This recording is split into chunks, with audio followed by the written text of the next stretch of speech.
Hello and welcome to Michael and Ivanka's Grand Podcast. I'm Ivanka Magic.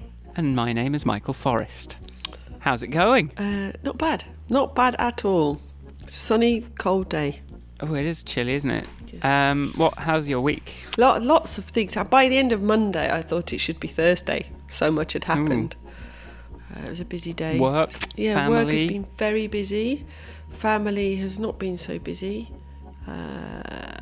It's been mostly work this week, and because I'm nearing the end of a contract, so I need to make sure everything's done. Which is good news for the poddy. It is good news for the podcast listening public. There's going to be so much outreach. So much promotion and outreach. It's going to be. We might even hit like over 200 Twitter followers. I can't even imagine that sort of exposure. And how has your week been, Michael? Are you better? My week sucked. No, I was away on holiday, so that was nice, and I went to Venice, which I would recommend. And it's the most impressed I've ever been by a church in like La Piazza San Marco, the big cathedral there is pretty unbelievable. But then I came back. And then I was tired because we kind of like had to get up at effectively 3:30 on Tuesday. So I was tired all day on Tuesday. And then Wednesday I got bloody sick again. So I've just been, I'm a sickly man now. I never used to get sick ever. And now I'm sick all the time. I shouldn't laugh. But somehow this is funny. I'm trying to say it in a whimsical manner. No, I think I'm okay. Like, I went to the gym on it's just boring talking about the gym, isn't it? But I just had to leave the gym after, like, 15 minutes on Wednesday. I just couldn't do it. And I just had to leave work in the middle of the day just to go and lie down. I wish I'd have been able to leave work and go home and lie down. I was very tired. I keep doing that thing. I go through phases sometimes where I wake up really early in the morning. Like, 4 o'clock, 10 to 4. I was waking up every hour, and it was sucked. But I did get some free money, which is nice. How did you get free money? From a grand relative. It's like on my stepmother's side, so I really wasn't expecting anything, but I got some free money. Free money's which kind of makes up a little bit for losing so much money from being sick. Almost covers it. How much I lost from being sick. Did this grand relative die or something? Yeah. I see. You got left some money. Yeah. Oh, well, that's nice. Very thoughtful of them. I feel like I should have more stories. I was editing that. I messed up the podcast edit, so that's been super delayed. But I do still. I don't know how I felt about the food episode.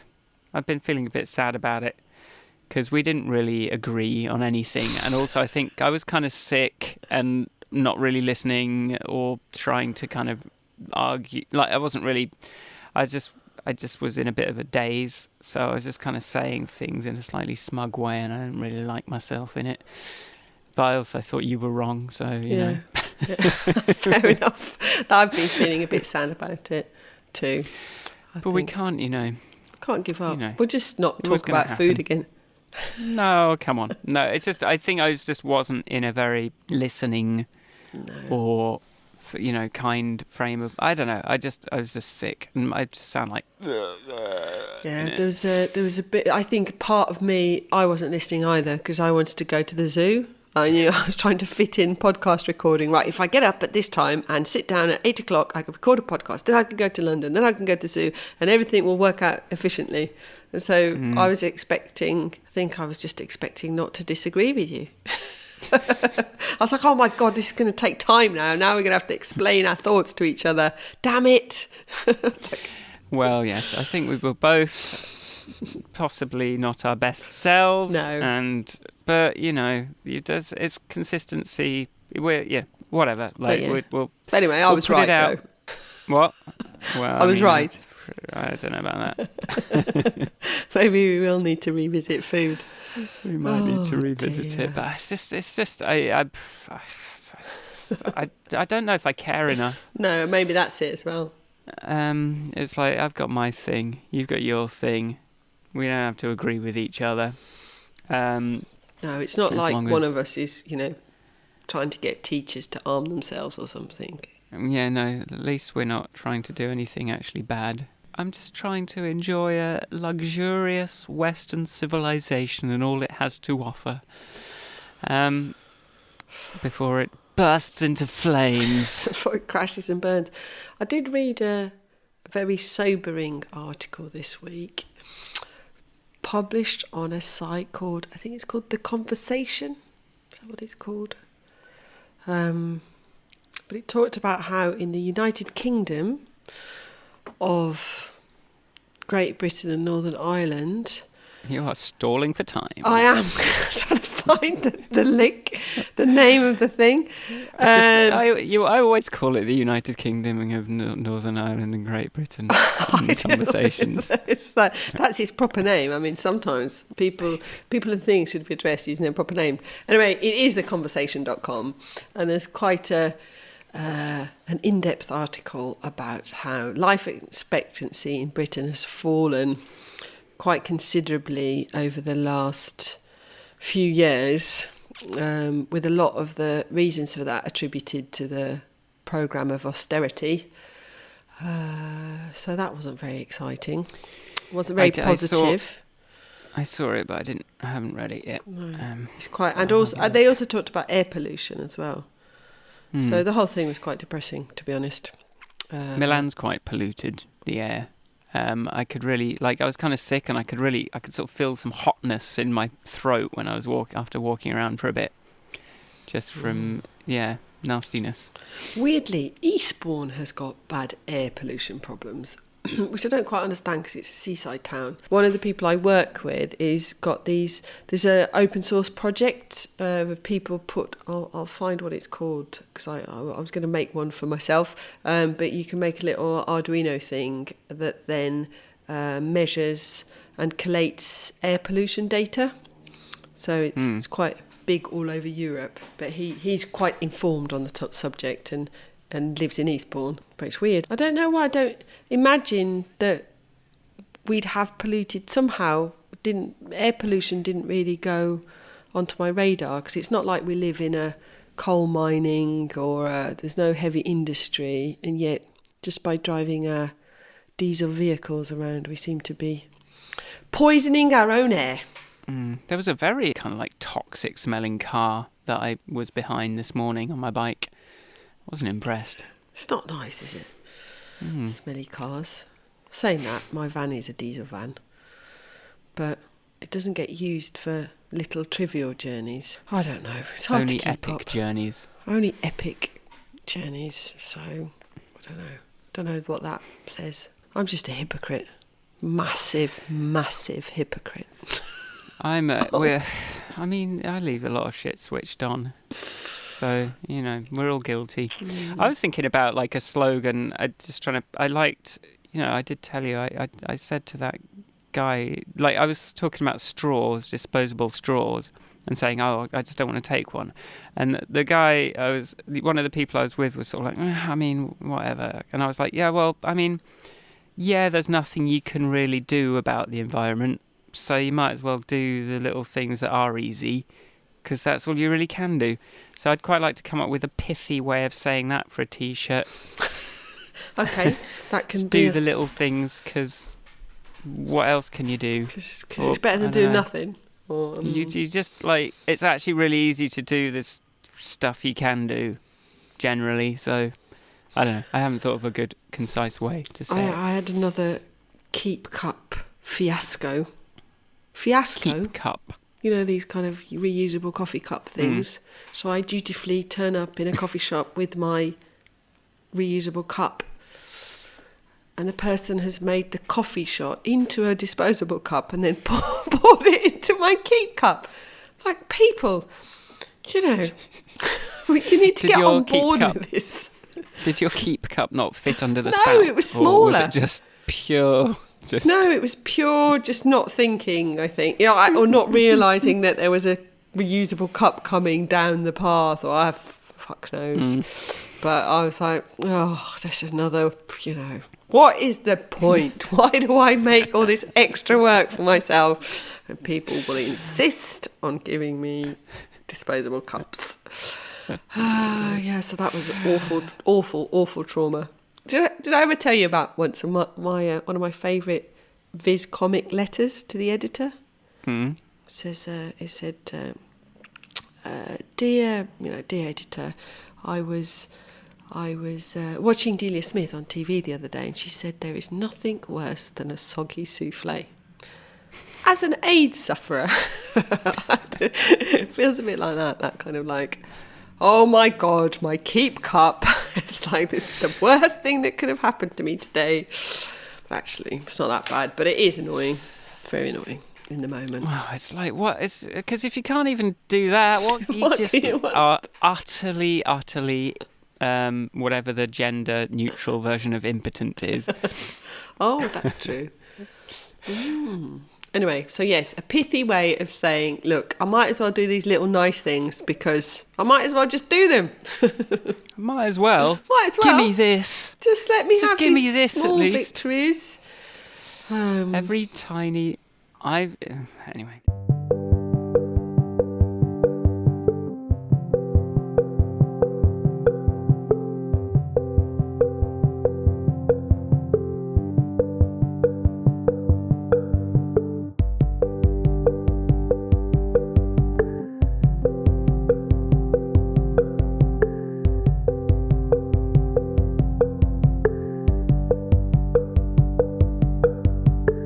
The other thing I've been doing this week, I've been listening to Guilty Feminist podcast quite a bit because I actually went on a train. Have you not? Are you the suffragette one? Yeah, Both parts? I've listened to both parts now. Just, I'm not a fan of the opera. Fair enough. Skip the opera if you want to. I thought it was amusing. It's not my... Well, anyway, I don't know. I gave them a bit of money. Primarily because it said that you could come and watch a recording of Guilty Feminist podcast. Yeah. Well, I'd like to go and... I'll do that. I'd like to go and watch them, but I found that one a bit itchy, especially when they all start like fighting, talking over each other a lot. And I was like, it was quite, I was listening to it on the train yesterday because I had to go to East Croydon for a client meeting, and it was quite fun. I thought a little bit of, we all agree on this one thing, but there's a whole bunch of other stuff we don't agree on. Or, you can be a Tory and a feminist, and you can be a socialist and a feminist. That was all kind of, Thinking women are people doesn't... it just means that you think they're people. And that you can disagree or agree with them still on a case-by-case basis. Yes. So, but I did a bit of that, bit of thinking about action. I think it's good to listen to. It makes you have a think, makes you have a laugh. I think something in the second part made me cry, but I can't remember what it was. I was sitting on the train going, oh my God. I haven't finished the second part yet. I listened to it on the way in. There's multiple things. And, What do you think about... I was on my bike today and I was thinking about this double barreling of names. And I was just thinking, I mean, sure, but it's not scalable, is it? No. What? You can't just have 4 names, then 8 names, then 16 names. Like, at some point, you're just kind of delaying the problem. Or is there a way, is there a better solution than double barreling names? Well, I have taken my husband's surname and put my surname as one of my middle names, which is a legal solution, though you have to do an actual change of name. And then my child also has my surname as one of her middle names, but we all have a very simple surname. So we can travel incognito, pretend we're not foreign. Right. If necessary. I thought about it in the context, I think of feminism. I was thinking, what is this business of taking someone else's name? It's not really, I don't feel like I've taken... Oh, I know what I read the other day. That was it. A man who'd taken his wife's surname because his wife had a child from a previous marriage who lived with them or was part of their family, obviously, and they wanted all of them to have the same surname. Okay. And so he took his wife's surname instead of her taking his. which is a perfectly logical explanation in my view. You know, like, why not? That good. sounds like a good sense of, and that's saying not about, it's just about belonging to the same gang. And I think one of the reasons I formally have the same surname as my husband is that we were going on that big bike trip and things. And I thought, well, if somebody picks up, you know, if there's an accident, somebody picks up, you know, like, at least if they look in our passports, it's undeniable that he is my next of kin. And if I need some brain saving operation, that he'll be able to sign off on it was actually most of my logic, because I've read a few adventure motorcycling books, and one of the stories one person told was that she'd bumped into this other woman and they travelled together for a while, and the other woman had an accident, needed emergency operation, and it got delayed because they had to sort of fax family in the UK to give. But yeah, you know, so anyway, that was part of so there are strong practical reasons for having the same names as each other, I think. And just nice sense of belonging. Yeah. I mean, I think it's more my sort of programmer mind than my misogyny mind that's asking the question of the double barreling. So, but yeah, it sounds like, case by case, something family coherence sounds like a decent yes, reason. You know, I think that's being a family. It's nice to have a little. Is that weird, that old thing of like taking the first, like being Mrs. if you were like Mrs. Nick Harvey? That practice seems to have stopped, right? This is fucking weird. Yeah, like what does like just dissolve your entire identity into someone else's? Because I thought my my stepmom was signing her checks like that until I realised that it was actually from her brother. So you know. I thought, she's signing her checks like Mrs. Richard Forrest. That's weird. It's not your name.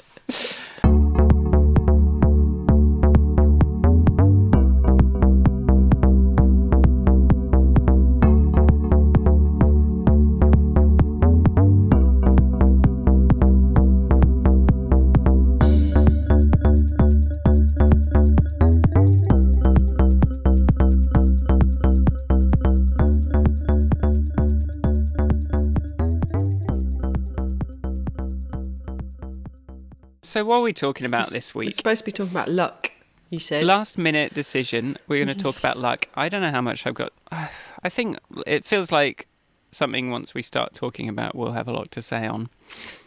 Do we have any scholarly examples, any videos we've watched? I talked about luck to Robert Lewis. Oh, did you? I think we can cite as a person, can't we? Yes. And he told me a long story about how luck is, like, good or bad luck is entirely subjective, and that something that is unlucky can then be recontextualized as something lucky, and then back and forwards over and over again. And his thesis was that luck doesn't exist. Well, I'm thinking about that now, because Nick and I talk about luck in the context of, aren't we lucky? What a lovely house, what a lovely child, are we lucky we don't row with each other, don't hate each other? You know, it's like, we use luck, and then we tend to pause and think about it and go, but, you know, we've put some effort in to get here. You know, it's like our houses, or, you know, aren't we lucky we work and do things that, one of our usual things is, aren't we lucky that we have jobs we enjoy? Good luck doesn't exist in a vacuum. No, not at all. You've got to kind of put the time in a bit. You know, it's and I don't count buying a lottery ticket as putting the time in, for example. So, yeah, you've got to kind of be out. You know, for me, it's music industry. Everyone's always like, there's so much luck involved. And I'm like, well, if I don't believe in luck, what does that mean? That means... but that still means, you know, I've just got to work really hard and keep kind of trying to put myself in as many situations where something randomly lucky could happen. And then will I just be like, when something lucky does finally happen, if ever, will I be like, oh, I'm so lucky? Or will I be like, well, I did grind away thanklessly for 20 years before this happens. So is it lucky? But you can just recontextualize, can't you, and say, well, I'm lucky that I never got sucked into some record deal where they kind of like own everything I do for X number of years and meant that I had to kind of do a certain type of thing over and over again, which would have done my head in. Or like I'm lucky that, I'm able to experience and do a lot of the things that the record industry might have offered me just off my own back. So it's sort of like, it's kind of like glass half full type thing, isn't it? It's like, it's how you look at it. It is how you look at it. But I think what you're talking about as well, you sort of need to create opportunities for luck. And I think that is harder for some people than others just because of circumstance. Yeah. So, it's like Nick running a website that he really enjoys running is partly enabled by the fact that I've spent 20 years putting things on the internet and therefore can help him, advise him from a technical point of view, from a brand point of view, from an interaction design point of view, because he's so he's very lucky, but also there's lots of background, and that he spent so many years doing sales and marketing work and therefore has these skills and all that. So it's it's a combination of something. However, I'm very lucky that I had the kind of parents who encouraged me to learn, to go to school, to be interested in things that then like I could have had. I think I'm very conscious of. And, you could say, compare me to somebody else who had wealthy parents who did and their starting point was much higher. Or somebody, I know, the guilty feminist, they always talk about people of colour and, how privileged you are to be white. And that's absolutely true. But so you can look at those kind of like, I think you can be thankful for your circumstances, and that you might call luck from your starting point, but much of your opportunities are down to you from then. It's like... Yeah, and I'm born white and male, so in a first world, very rich, affluent country. So, I've already won the lottery there. Yeah. But I don't know if I'm just in a grumpy mood today, but I'm like, that makes me feel like even more of a failure that I haven't got all the things that I want sometimes. It's like, well, if I can't even get this as a utterly privileged person, then, what am I doing? But you're not, you are white, male, born into a, rich Western civilization, but, there has been other factors in your life. Well, here's where my brain was going next, which was, do you ever, I tend to sort of find threads to try and make things like into causal relationships. So if my mother's schizophrenia that led her to kill herself is also associated with a sort of, a level of intelligence, or like a sort of, it tends to go hand in hand with, it's kind of like if it goes too far. But like, I think I'm lucky to be able to kind of be quite clever at things. And it's almost like, yes, that happened and kind of undermined a lot of things, but also it's kind of connected with the benefits. It's like also connected with the benefit. And would I sacrifice one for not having the other? Like, so I can fairly effortlessly, I kind of glided through school quite easily, and then in the workplace I've always found it, with all of my barbs and problems, just my ability to kind of get the work done and not kind of be beaten down by any challenges. Would I sacrifice that for a sort of more cuddly childhood? I don't know. So am I unlucky, or am I, But that's what but that's what Robert Lewis is talking about when he says that you kind of post-rationalise these, that, you have, in order to not, and we talked about this in happiness as well. It's like accepting that it is not of any benefit to you to look at something that didn't happen as advantageous. So it's like me, I've spoken about why am I comfortable talking to lots of people, because I've never actually felt like I fitted anywhere because I've got these like mixed culture backgrounds. And so you kind of take the thing that could be deemed, I don't know, tragic, unlucky, whatever, and sort of go, well, actually, if it weren't for that, I wouldn't. So I think you have to do that. Otherwise, you'd just be really fucked off. Turn it into a strength. You've got to turn it into strength. Yeah, you just got to look at it as though, there's lots of ways I can look at it differently. It's like, well, at least I didn't get kind of like, I got out of the Catholicism a bit earlier than I might have otherwise. Things like that. I think I could have wasted a few more years on that with maternal encouragement. So, it's... Yeah, it's like, what was I? When I was thinking about this, I often think about, when I do often go, I'm really lucky that, and I think I'm lucky. Like you, I consider myself to be lucky that I'm able, that I'm clever. Don't have to say, I was going to say I'm lucky that I'm clever. And I'm like, am I? Oh, I am. Let's not be fake about it. I'm quite clever, but I'm not super clever. I mean, I got told that I was clever as a kid. And I don't think I'm quite as clever as I thought I was as a kid. But, I'm okay with that. I'm clever enough. And I think I'm very lucky that my parents loved me and looked after me. I think of all the things they did for me, really, that's the best thing that they did. And I think that then, and encouraged me, but also told me off a lot. It's like, I was thinking about this today, because I've got this small child now, and you think, have I let her get away with it? Well, how much discipline? What shall I do? Oh, and what's right? What's wrong? And I was thinking about my mother. I don't actually remember how my mum disciplined us, but we always did what she told us to do. Like, that was it. I got stickers.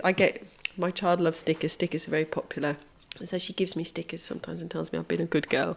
But my mum hated stickers. Like, they were banned in the house. You weren't allowed to stick a sticker to anything. She had a big thing about stickers. But we never really rebelled against the sticker, whatever it was, directive, because you didn't really. If my mum said, this is what we're doing, well, these are your maybe it was boundaries. Maybe I was lucky in that regard. There's lots of things we were allowed to do. Noisy. We were very, very noisy house.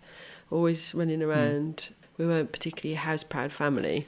But I got to make a lot of noise when I was a teenager as well. I had like this PA in my bedroom that I would turn up and do music on, and I don't know, I think maybe they were just so browbeaten that they just like, whatever.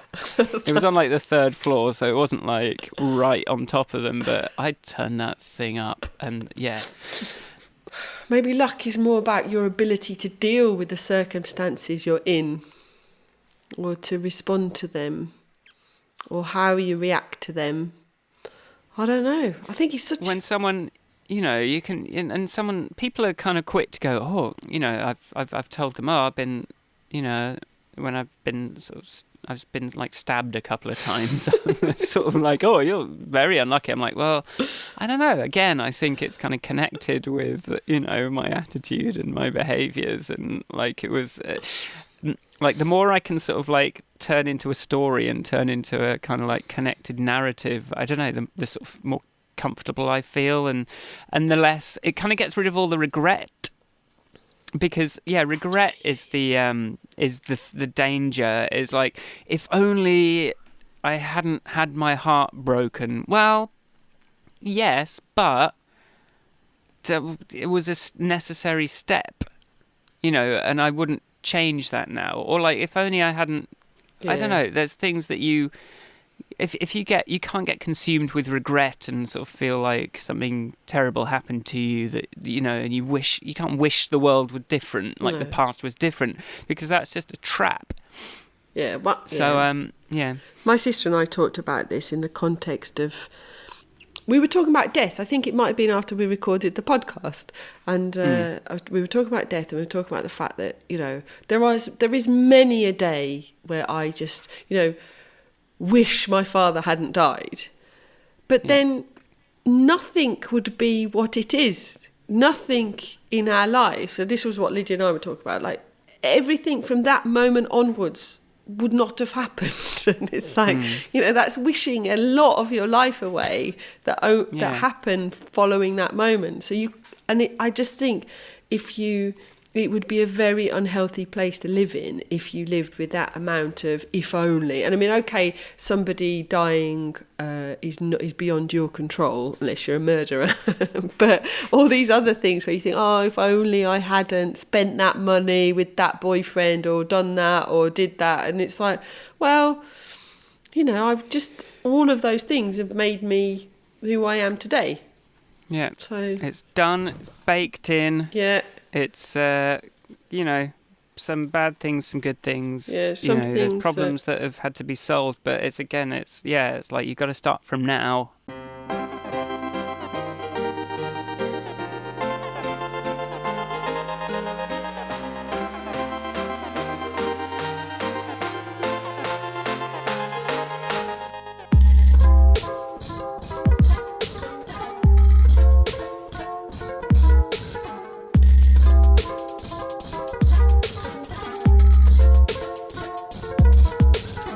Maybe that the gambler's fallacy.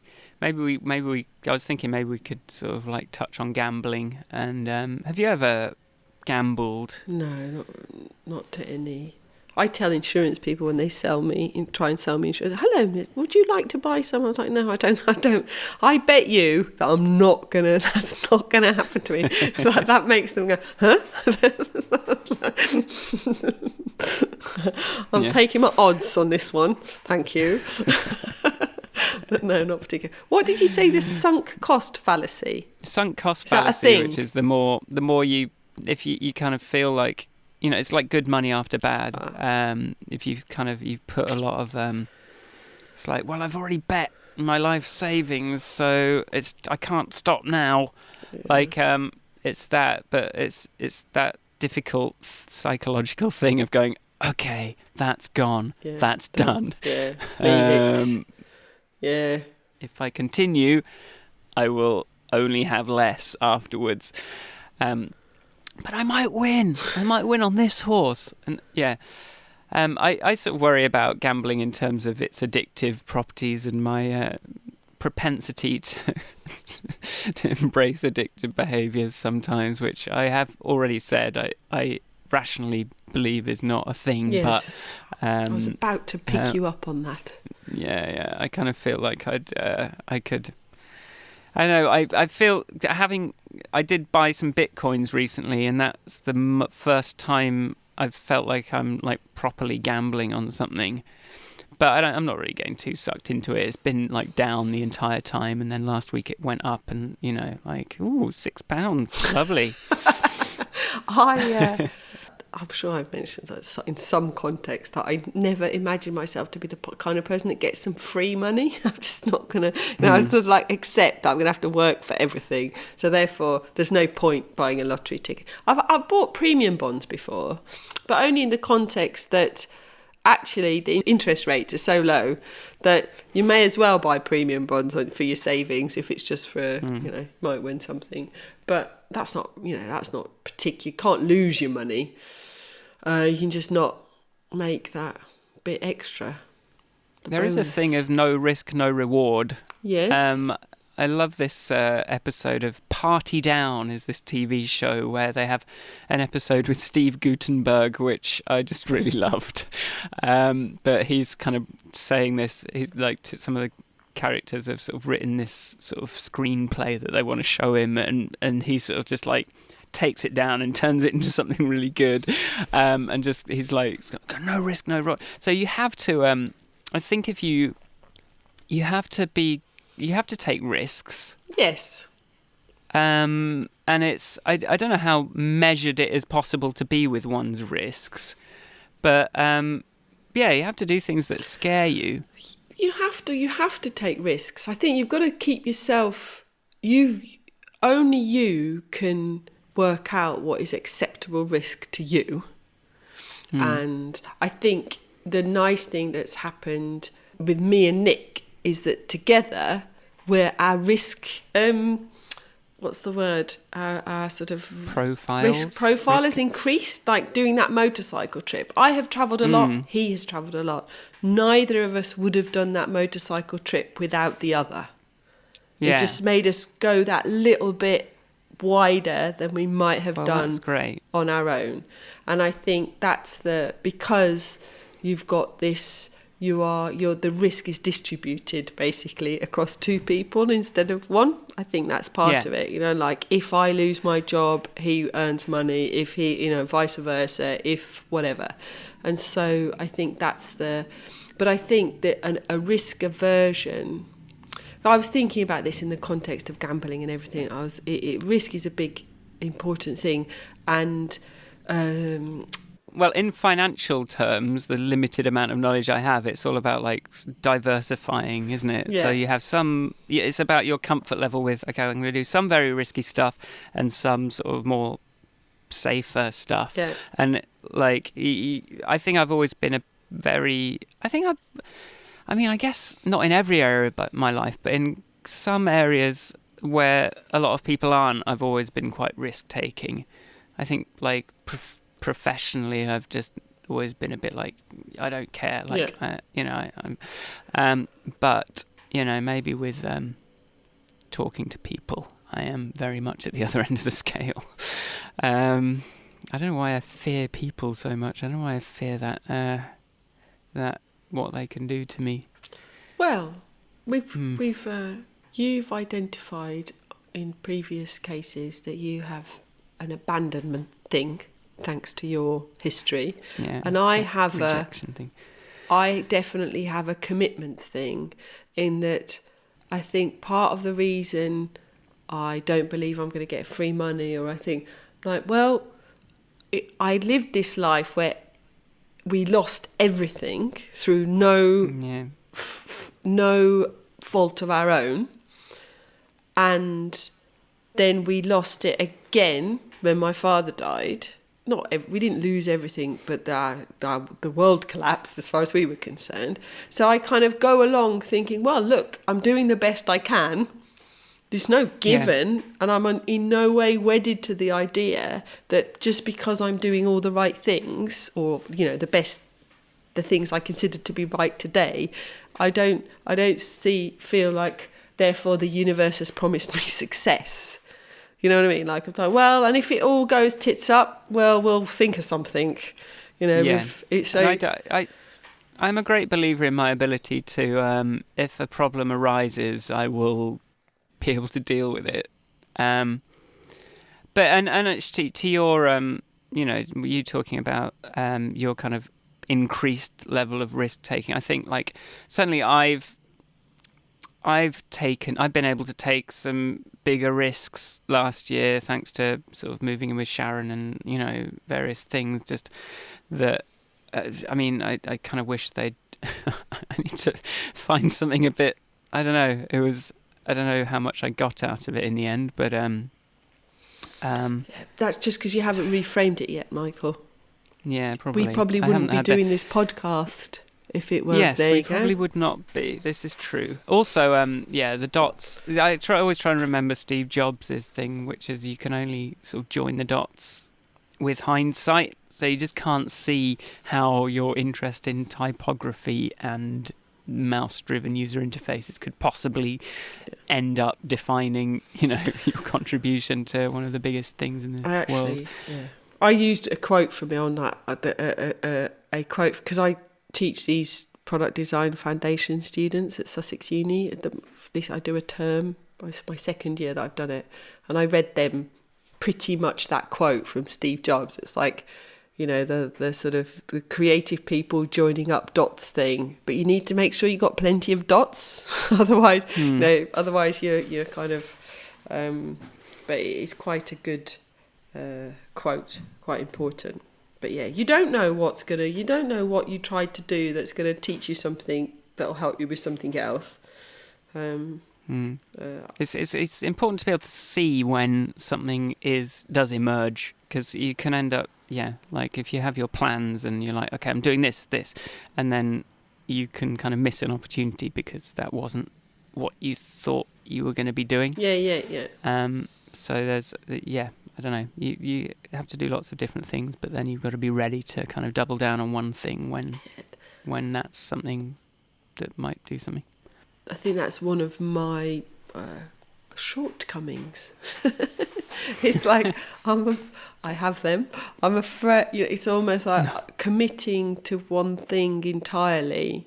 So what you do, because I was thinking that when you said earlier about you've got to keep doing lots of things because you never know which one's going to be the one that pulls off. But at the same time, you've got to sometimes just do it. You've got to commit to a thing and drive it through and be persistent. And where does hedging or learning or adapting, where is that pulling you away from the persistence that would actually help you succeed? How do you start? I don't know how to, I'm doing all right, but I'm not sure, if I'd have really pushed for I spoke to a recruitment agent once and they were like, well, what's your job title? Because you've gone from head of to, and then you're just here. There's no head of. Can we put something? I'm like, well, it was I was never bothered by job titles. Why do you give stuff about, but maybe if I'd have chased some job titles, maybe by now I could be queen of the, I don't know. Ultra tight. These, I worked for the Canadian company and they were obsessed with their ridiculous job titles. I just couldn't handle it. How many vice presidents can there be in one company? Well, like, what's it? I thought there was just one vice president. No. Like, what? This was one of the things, though, that was funny at Canonical, because a lot of the people with the American job titles were always way fancier than the British job titles. But they were like VP and then like SVP, a senior vice president. What's going on? Like, yeah. Well, so I don't know. Maybe there's a strong argument for just. This may be something on which I don't have a strong opinion. Oh my goodness. Oh, shit. Oh my goodness, that could Abort. Fuck it all up.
What I find that is really lucky right now is I've just found a pencil that's got robots on it in my pencil case. I don't know how it got there, and I had no idea that I owned it, but I think that's a lucky find.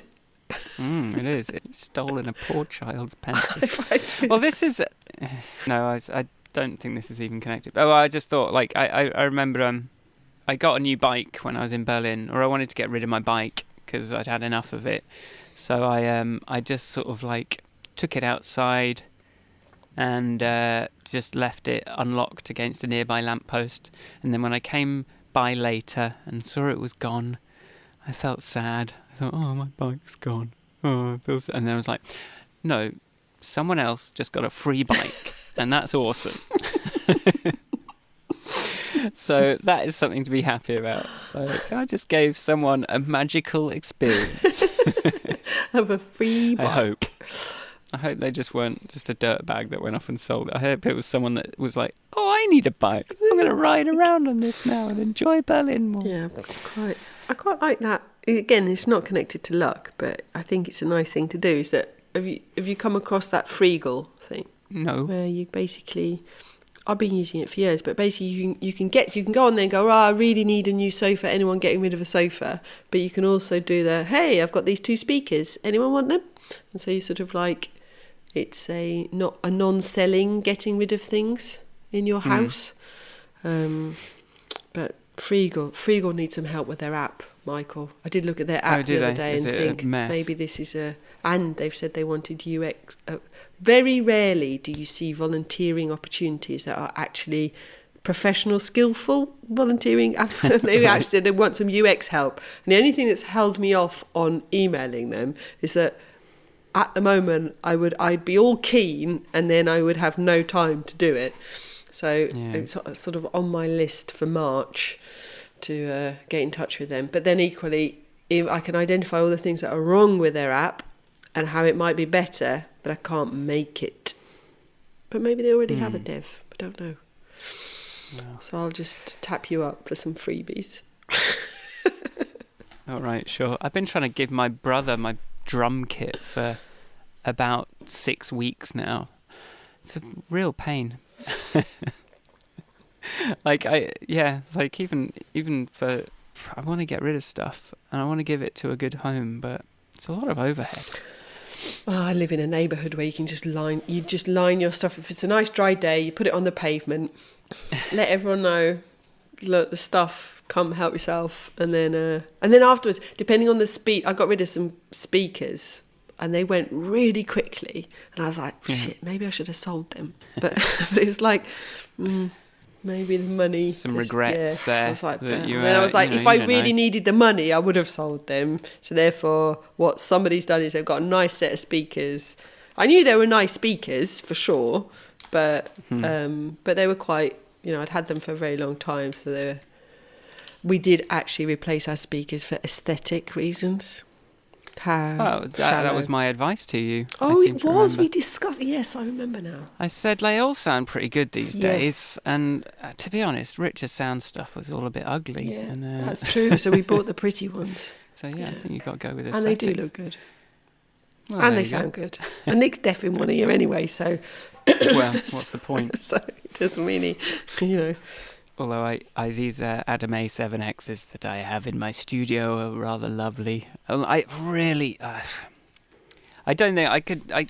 Editing this podcast in headphones when I was away was just I hated it. Really? I just wanted to be back here, just being, because you just can't tell.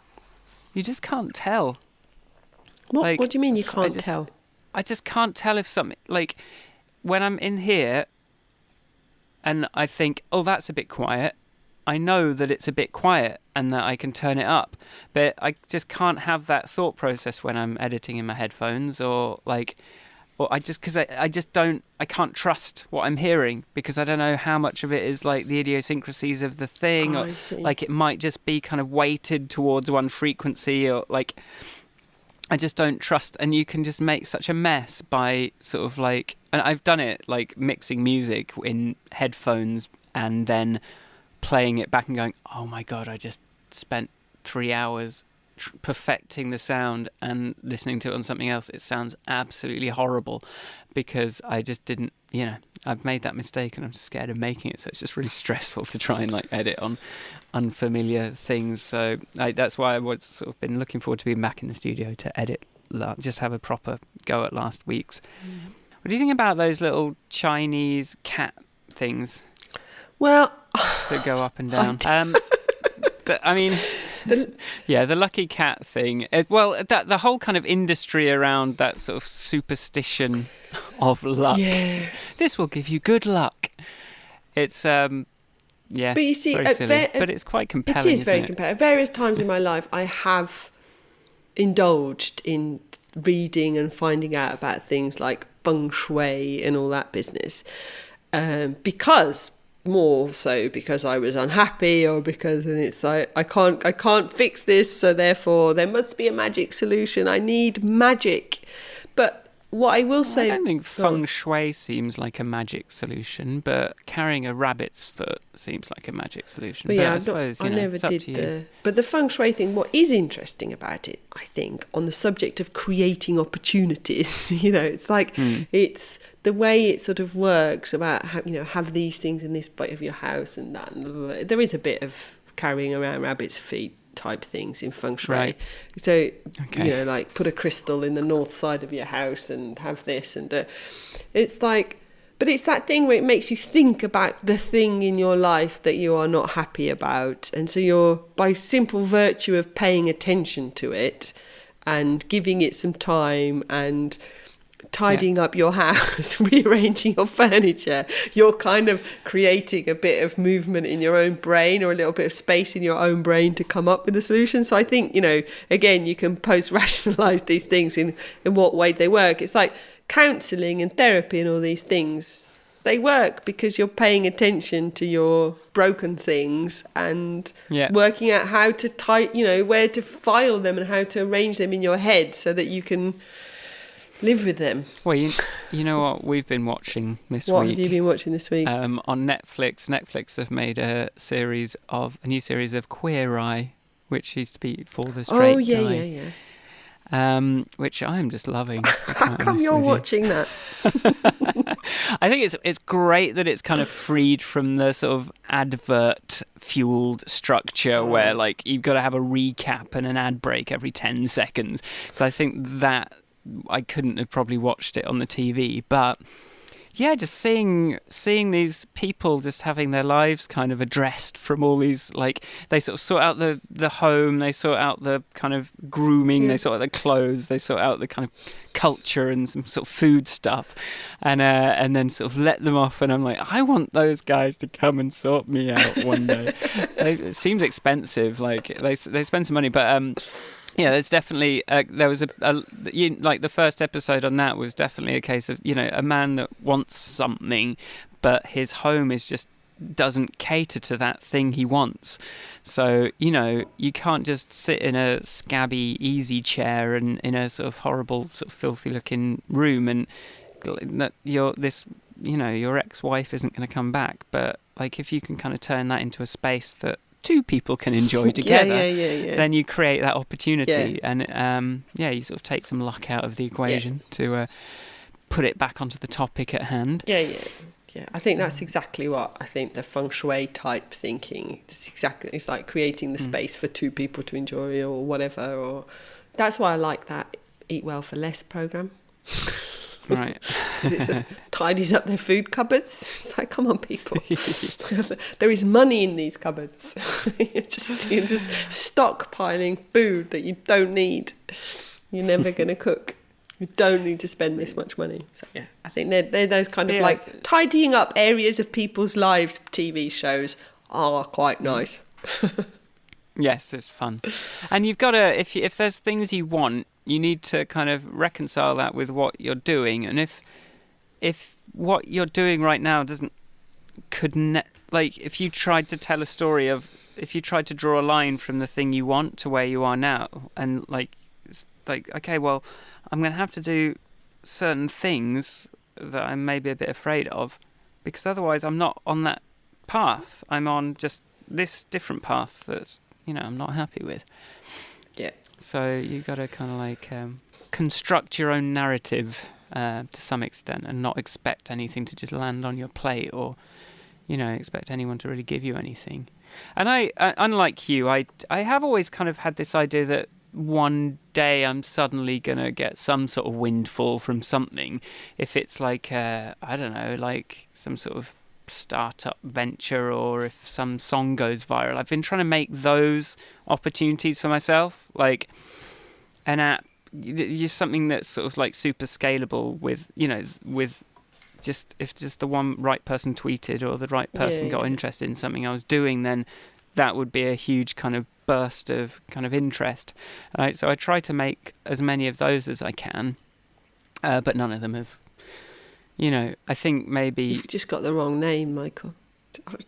Is that your? I was just referring to the Trump tweet thing, really. Oh yes, okay, sorry. I was like, what are you talking about? What do you mean I've got the wrong name? Oh no! I mean it really. I mean, but that's exactly like that's just totally beyond your. I don't know. Yeah. But that's marketing. But there is a lot of kind of repeating yourself in marketing. Totally, but it's thing, really which I just can't even bloody do. I just cancelled I had a little Meet Edgar thing for a little bit. I thought, well, maybe it'll kind of help me out, but I just cancelled it this morning. I was like, yeah, this is fine, but I think the people that are going to see it have seen it now.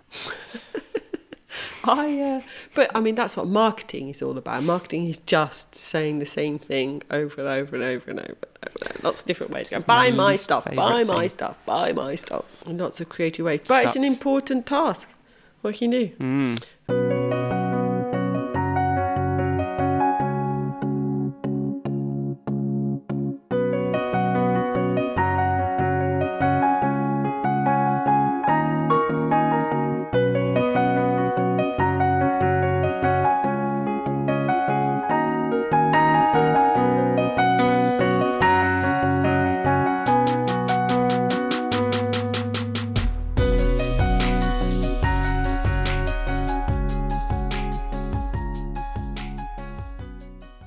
What have we learnt this week? What we have learned this week is that we are still friends, despite Foodgate. Yeah, I quite enjoyed having a longer. I think yes, I think the topic was a little lighter, but I think we had lots of kind of unstructured talk at the beginning, which I quite enjoyed. Yes. I'm looking forward next week to being able to make actual inner room eye contact with you as we talk about things. Yeah. Is it next week? It is next week, yeah. So we've got to do like 2 episodes. Yeah, so we've got to pick 2 topics. And take some pictures. I just want a good one of you to make the logo out of. Good luck with that. You know. But yes, I'm looking forward to, I think it's, with the best will in the world, it's hard, if you're not actually making eye contact, it's sort of like hard to stay, you know, it's a bit of an overhead to sort of do it through a webcam. So I'm looking forward to an in the room couple of episodes of the podcast. I think that will be good. Yes, I'm looking forward to my Friday in London. I think what we can conclude is that whilst our starting position could have been a lot more privileged and therefore made it a lot easier, it could have been a lot less too. So, yes, you know, we're all right. There's plenty to be glad of and grateful for. So, yeah, good. So, there you go, people. Do the best you can. That's all you can do. And say no to straws.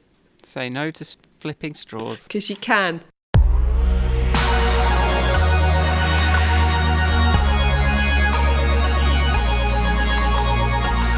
Thank you for listening to our podcast. But thanks for sticking around. We hope you're enjoying it.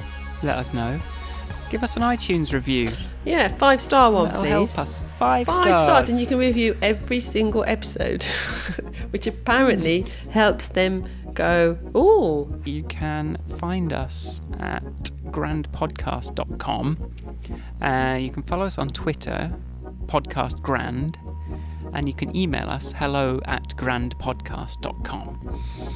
You can find me at Ivanka on Twitter, and you can find me on ivanka.blog, but I don't know why I keep saying it because I haven't written a blog post since the 17th of January. It's going in the Patreon graveyard at the moment. Well, hopefully you'll have a bit more time to write some blog posts now. Yes. You can find me on Twitter at Michael Forrest, and you can find my website, michaelforrestmusic.com. So yeah, thanks for listening, everybody. Bye. Bye.